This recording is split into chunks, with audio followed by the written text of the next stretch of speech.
जय श्री कृष्ण। गीता का चौथा अध्याय और 21वां श्लोक, जहाँ भगवान कर्म की ही बात कर रहे हैं।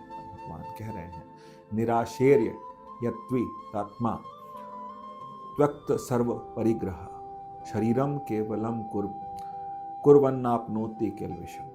भगवान कह क्या रहे हैं? भगवान कह रहे हैं, अपेक्षाओं और स्वामित्व की भावना से मुक्त मन और बुद्धि को पूर्णतः नियंत्रित करने वाले वे लोग जो अपने शरीर से कर्म करते हैं, उन्हें पाप नहीं लगता।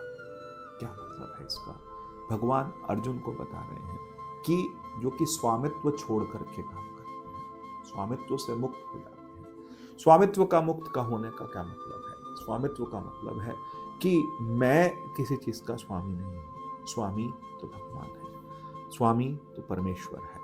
और मन और बुद्धि को पूर्णतः नियंत्रित का मतलब, जैसे हम ये मान के चले कि कोई व्यक्ति बहुत सुंदर है, तो वो अपनी सुंदरता का अभिमान न करते हुए वो ये मान के चले कि ये शरीर भी परमात्मा का है। ये संसार में जो मुझे वैभव मिला है, जो घर मिला है, जो मुझे संपत्ति मिली है, जो मेरे पास पैसा है, जो मेरे पास जीवन में जितने भी लोग हैं, जो परिवार है, वो मेरा नहीं है, वो परमात्मा का है।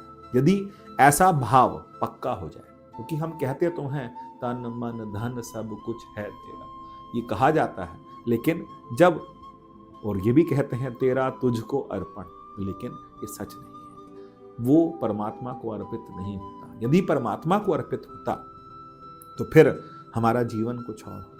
वो परमात्मा को अर्पित नहीं है, वो परमात्मा का नहीं है, वो हम अपना मान के चलते हैं। और क्योंकि अपना मान के चलते हैं तो फिर उस समय हमको कैसा लगता है? हमको लगता है कि हम इसी के स्वामी हैं। स्वामित्व की भावना आती है, अहम की भावना आती है। आप सोचें कितनी बड़ी बात है कि भगवान श्री राम को जिस समय रात्रि में कहा गया कि कल सुबह तुम्हारा राज्य अभिषेक होगा, तो उस स्थिति में भगवान राम बिल्कुल भी प्रसन्न नहीं हुए। ना तो हमें ऐसा होता तो हम क्या करते? हम मीडिया बुला लेते, पूरी मीडिया में अनाउंस कर लेते, कल मेरा शपथ ग्रहण समारोह है। भगवान ने ऐसा नहीं किया। भगवान ने किसी से कुछ नहीं कहा, ना मुस्कुराए, बस गंभीर रहे। और उसके बाद सुबह ये कहा गया कि तुम्हें वन जाना है। उन्होंने कोई विद्रोह नहीं किया, कुछ नहीं किया, और उसी समय मुस्कुराते हुए वन की तरफ चले गए।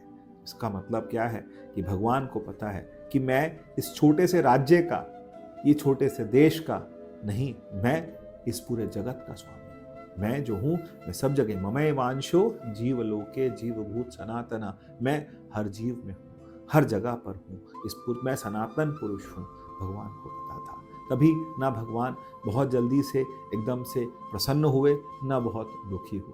तो भगवान का ये जो चरित्र है, ये बता रहा है कि उनका अंदर कितना ठहराव था। ये ठहराव हमारे में तभी आएगा कि सब कुछ परमात्मा का है, परमात्मा ही सब कुछ करवा रहा है, उसी के किए से सब कुछ हो रहा है। ये भावना यदि हमारे अंदर आएगी तो उस स्थिति में हम उस परम लक्ष्य को प्राप्त कर जाएंगे और हम कर्म बंधन में नहीं पड़ेंगे। और जब हम कर्म बंधन में नहीं पड़ेंगे तो फिर हम पापी नहीं होंगे, क्योंकि पाप की बात नहीं है यहाँ। भगवान ने बोला उन्हें पाप नहीं लगता। न पुण्यम न पापम, न पुण्य है न पाप है। देखिए, पुण्य जो है वो सोने की जंजीर है, और पाप जो है वो लोहे की जंजीर है। जंजीरें दोनों हैं, बंधन दोनों ही हैं। किसी को सोने के पिंजरे में डाल दिया जाए, दूसरे को लोहे के पिंजरे में डाल दिया जाए, तो कुछ समय बाद कहेगा, चाहे सोने का पिंजरा है, चाहे चांदी का पिंजरा है, और चाहे लोहे का पिंजरा है, पिंजरा हमेशा पिंजरा ही होता है, बंधन हमेशा बंधन ही होता है। हमें इससे मुक्त होना है। भगवान इस ओर इंगित कर रहे हैं, इस ओर इशारा कर रहे हैं कि हमें इससे मुक्त होना है। जय श्री कृष्ण।